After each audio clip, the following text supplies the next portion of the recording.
उधर से अमेरिका, उधर से आ गया। प्रथम विश्व युद्ध में किसकी हार हुई बाबू? पहला दूसरा में तो जर के मर गया जर्मनी। प्रथम विश्व युद्ध में किसकी हार हुई थी? जर्मनी की हार हुई थी। क्वेश्चन नंबर 31, प्रथम विश्व युद्ध की शुरुआत कब हुई? फटाफट, आज फटाफट बता रहे हैं क्योंकि बहुत सारा क्वेश्चन है, 95 को क्वेश्चन है रे दादा। ए बाबू कब शुरू हुआ था? कितना जून को? 28 जून, रट लीजिए, 28 जून को शुरू हुआ था। ये बातें आपको याद रखना है। एगो बात बताइएगा, जापान ने अमेरिका के सैनिक अड्डा पर्ल हार्बर पर आक्रमण कब किया? ये बाप रे मोस्ट इंपॉर्टेंट है, बता दीजिए। बताइए तो बाबू, मैंने क्या बोला है बताइए। पर्ल हार्बर पर आक्रमण 1941 में कब, ये भी बताना है, ठीक है। अगला क्वेश्चन, मेरे को ढेरों कुली चीज याद है। प्रथम विश्व युद्ध किस वर्ष शुरू हुआ? तो जानते ही हो, अभी बताए थे। ओहो, अच्छा एक मिनट रुको। ये क्वेश्चन था 28 जून को तो राजा मरा था ना, 28 जुलाई को लड़ाई हुआ था। लड़ाई 28 जुलाई को हुआ था, ये बातें आपको याद रखना है। हमसे गड़बड़ होगा है ना, 28 जुलाई हो जाएगा। अगला क्वेश्चन नंबर 33 देखो, जर्मनी ने पोलैंड पर कब आक्रमण किया बाबू? जर्मनी ने पोलैंड पर कब आक्रमण किया? तो बाबू सितंबर में किया था, 1 सितंबर को। ये दूसरा विश्व युद्ध की शुरुआत हुआ था 1 सितंबर 1939 में। युद्ध शुरू हुआ, 6 साल तक चला, यानी कितना आसान डेट है ना, 1 सितंबर 2 सितंबर 1945 तक युद्ध चला था। तो बाबू जर्मनी ने पोलैंड पर सबसे पहले इन्हीं को थूरने का काम लगाया है ना, क्योंकि पड़ोसी हैं। गुप्त संधियों की प्रथा किसने शुरू की? सबसे पहले छोटा गुप्त संधि समझते हो? गुप्त संधि ना समझते हो? गुप्त संधि माने चुपे चोरी जाके पार्टी बना लेना। चुपे चोरी, सुन तू हमारा पार्टी में रहना। तो गुप्त संधि की शुरुआत 1971 में, जर्मनी का एकीकरण 1971 में हुआ था। 71 से ही बिस्मार्क ने गुप्त संधि, जर्मनी ने गुप्त संधि करेगा। प्रथम विश्व युद्ध की समाप्ति कब हुई? मैंने आपको बताया था कि प्रथम विश्व, देखो शुरू हुआ था 28 जुलाई को, 28 जुलाई है ना, और खत्म हुआ 11 तारीख 11वां महीना 1918। 1918 को खत्म हुआ। 11वां महीना को नवंबर नहीं कहते हैं, तो 11 नवंबर 1918 को युद्ध की क्या हो गई थी? समाप्ति हो गई थी। चलिए अगला क्वेश्चन, व्यक्तिगत सत्याग्रह। चलिए देखिए तो बाबू, व्यक्तिगत सत्याग्रह।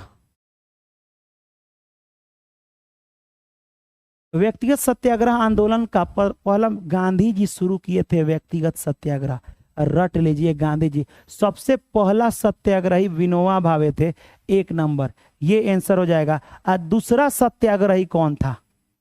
दूसरा सत्याग्रही कौन थे बाबू? तो दूसरा सत्याग्रही मैं आपको पहले बता दे रहा हूं कि वो थे पंडित जवाहरलाल नेहरू। जवाहरलाल नेहरू। एक कहानी बताएं आपको, कहानी बताएं। देखिए, अंग्रेज पंडित जवाहरलाल नेहरू से एगो बात बोला था, जानते हो क्या? कि देखिए पंडित जवाहरलाल नेहरू, इसके बाद से किसी प्रकार का आंदोलन नहीं होना चाहिए, ठीक है। भारत छोड़ो आंदोलन शुरू होने वाला था, तो गांधी जी कहे कि नहीं, आंदोलन तो होके रहेगा। पंडित जवाहरलाल नेहरू सकार लिए थे अंग्रेजों से कि ठीक है अब नहीं होगा, बस यहाँ से आप लोग आराम से चले जाइएगा। मैटर फंस गया। गांधी जी शुरू कर दिए भारत छोड़ो आंदोलन। उसके बाद उससे भारत छोड़ो आंदोलन तो शुरू हुआ ही था, उससे पहले उन्होंने व्यक्तिगत सत्याग्रह गांधी जी शुरू किए, जिसमें पहला आदमी किसको रहा? व्यक्तिगत माने तुम सब लोग एक आदमी, एक व्यक्तिगत माने खुद आंदोलन करो, आ जाके अंग्रेजों के सामने, मुंह के सामने गरियाना, हम जाएंगे, मार मत करना, बस मार नहीं होना चाहिए, हम जाएंगे, वकील हैं, छोड़ा देंगे। तो सब लोग बोले अच्छा सच में? तो सबसे पहले विनोबा भावे गए, आ जाके बोले अंग्रेजों जिंदाबाद, ठीक है, पूरा एकदम गाली उली देने लगा। विनोबा भावे को जेल में लेके चला गया, महात्मा गांधी जाके छोड़ा लिए, बातें खत्म हो गया कि नहीं। उसके बाद से पंडित जवाहरलाल नेहरू बोले कि गांधी जी ठीक नहीं है, हमने वादा किया है। तब वो सब माइक में आ गए, सुनिएगा पंडित जवाहरलाल क्या बोले कि सब सत्याग्रह बंद कीजिए, अंग्रेज छोड़ेगा ना। तो आ गए माइक में गांधी जी बोले कि व्यक्तिगत सत्याग्रह का दूसरा आंदोलनकारी हमारे भारत के बहुत ही अच्छे व्यक्ति हैं, पंडित जवाहरलाल नेहरू हैं, जो जा करके आज अंग्रेजों के सामने आंदोलन करेंगे। अब पंडित जवाहरलाल ले भाई, आज ही का हो गया, हम एक शांत कराने के फेर में हैं, आई डायरेक्टे कह रहे हैं कि दूसरा सत्याग्रही हम। तो बाबू व्यक्तिगत सत्याग्रह जब शुरू हुआ तो दूसरे सत्याग्रही कौन थे? पंडित जवाहरलाल नेहरू थे। अब बताओ कितना गड़बड़ हो गया। तो उसी समय इन्होंने कहा था, पंडित जवाहरलाल नेहरू, कि मैं द्विधारी तलवार पर खड़ा हूं, माने हेने जाएंगे तो एनहू कटेंगे, एने जाएंगे तो एनहू कटेंगे, दोनों तरफ से कोई ऑप्शन नहीं है ना बाबू?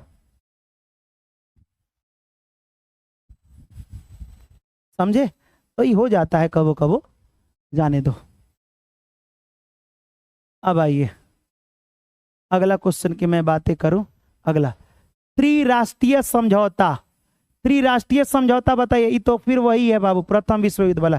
त्रिराष्ट्रीय समझौता में कौन शामिल नहीं है? तो त्रिराष्ट्रीय जानते हो क्यों नहीं है? ये जर्मनी नहीं होगा, ये त्रिगुट में आता है। त्रिगुट, त्रिगुट में कौन कौन आता है? जर्मनी आता है, उसके बाद से ऑस्ट्रिया आता है, ऑस्ट्रिया, इटली आता है, इटली आएगा, तुर्की आएगा, बुल्गारिया आएगा, गरिया दो बुल्गारिया, है ना? ये आएगा किसमें बाबू? त्रिगुट में, ट्रिपल अलायंस। लेकिन त्रिराष्ट्र में कौन नहीं आता है? तो यही हो जाएगा आपका ऑप्शन। ठीक है, चलिए अगला क्वेश्चन। किस संधि के अनुसार अंग्रेजी सरकार ने अमेरिकी उपनिवेश की स्वतंत्रता को मान्यता दे दी? अमेरिकी स्वतंत्रता संग्राम हुआ था, तो बताइए कौन सा संधि हुआ कि बोला गया ठीक देखो अंग्रेजवा अमेरिका को नहीं छोड़ा है, ओकरों को गुलाम बनाया था? तो कौन सी संधि हुई थी आप हमें बताइए। किस संधि के बाद अमेरिका को आजाद करने की घोषणा कर दी गई थी? तब पेरिस शांति सम्मेलन 1783। पेरिस शांति सम्मेलन 1783। ऑप्शन नंबर ख विल बी द। अमेरिका की बातें कर रहे हैं बाबू, अमेरिका की बातें हो रही है। निम्नलिखित में से किस कारण ने भौगोलिक खोज को प्रश्रय नहीं दिया? आप बताइए बाबू, कौन सा कारण था जिसकी वजह से यहाँ वास्को डिगामा खोजने आ गए? कुस्तुनतुनिया का रास्ता अच्छा मान लो काहे कोनो रास्ता काहे खोजेगा? अब हेम है रास्तवा, कोई हेम है जा रहा है, गेड़ देगा तो अबे ना दोसर कोई रास्ता खोजेगा। तो ये रास्तवा कुस्तुनतुनिया था, ठीक है। 1453 में तुर्की ने रास्तवा को रोक दिया, कुस्तुनतुनिया को रोक दिया, तो लोग खोजने आए। तो ये तो होगा नहीं। नवीन वैज्ञानिक आविष्कार या युद्ध, धर्म युद्ध के प्रभाव से या राज शक्ति की दुर्बलता? कर निम्नलिखित में से कौन सा भौगोलिक खोजों का प्रश्रय नहीं दिया? ठीक है, मेरे हिसाब से ना धर्म युद्ध का प्रभाव, राज शक्ति की दुर्बलता, ऑप्शन नंबर ना नहीं वो नहीं होगा ना। निम्नलिखित में से किस कारण ने भौगोलिक खोज को प्रश्रय नहीं दिया? नवीन वैज्ञानिकों का आविष्कार ने, कुस्तुनतुनिया के पतन, सही बात है। अगला क्वेश्चन, प्रतिनिधित्व नहीं तो कर नहीं। एक आदमी बोले हैं कि सुनो, तुमको अगर कोई आदमी कोनो कंपनी वाला कि यहाँ काम मत करने जाना, बोलना जा करके कि तुम हमें अधिकार नहीं दोगे, तुम हमें अधिकार नहीं दोगे तो हम तुमको टैक्स नहीं देंगे। तो प्रतिनिधित्व नहीं तो कर नहीं, सैमुअल एडम ने कहा था। अरे सैमुअल एडम बोले थे कि थॉमस पेन बोले थे? बाबू रुक जा, बाबू रुक जा रुक जा, नहीं आपको यहाँ सही बताना है बाबू। प्रतिनिधित्व नहीं तो कर नहीं, यह नारा किसने दिया था? हाँ, यहाँ सोच समझ के बोलना पड़ेगा। बताइए किसने बोला था बाबू, बताइए। लेकिन यहाँ सोचने वाली बातें है, ये बातें तो कई लोग बोले हैं ना, कई लोग बोले हैं।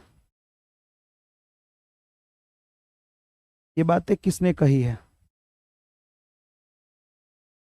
अमेरिका में किसने कही?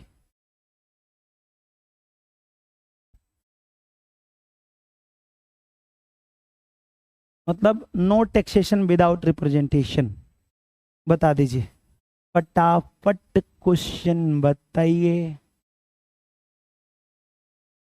चलिए, मेरे को ये दिमाग से क्यों उतर रहा है?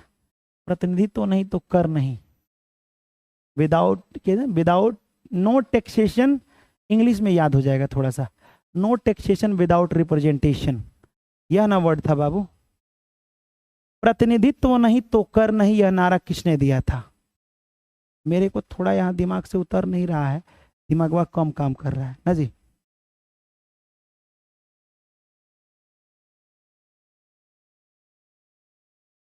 बिल्कुल गलत जवाब दे रहे हो। नहीं होगा, एकदम नहीं होगा। चलिए, option number A, option number C. A लिखो यार, सैमुअल एडम बोले थे, ठीक है, थॉमस पेन नहीं बोले थे मेरे हिसाब से। ये छोड़ो, ये क्वेश्चन कुछ खास नहीं है। चलिए आप बताइए, मैंने अभी बताया था कुस्तुनतुनिया, तुर्की रोक दिया था रास्ता। कुस्तुनतुनिया रास्ता का पतन यानी कि कब रास्ता बंद हो गया, कब पतन हुआ बाबू, फटाक से बताइए। प्रतिनिधित्व नहीं तो कर नहीं, ए फॉर अमित गुरुजी।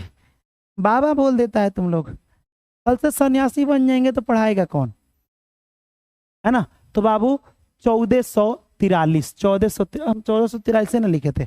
अगला क्वेश्चन, वाह, समुद्र, मैंने पूरा रिवीजन करा दे रहा है बाबू। देखो यहाँ पे, समुद्र मार्ग से विश्व का चक्कर किसने लगाया।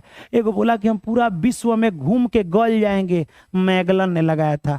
रट लो बाबू, मैं गल जाऊंगा, मैं तुम्हारी नहीं हो सकी तो किसी की नहीं होंगी, ऐसे ही ना होता है जी। ये बातें आपको याद रखना है। मैंने यहाँ लिख दिया है कि बार्थोलोमियो डियाज उत्तमाशांत द्वीप की खोज किया है ना बाबू, याद रखना है। भारत की खोज वास्को चचा किए हैं, राजकुमार हेनरी द नेविगेटर इसको भेजा था, मैंने सब बता दिया है। टोटल क्वेश्चन मैंने पढ़ा रखा है, ढेरों सारा, ये सब मैंने पढ़ा दिया है।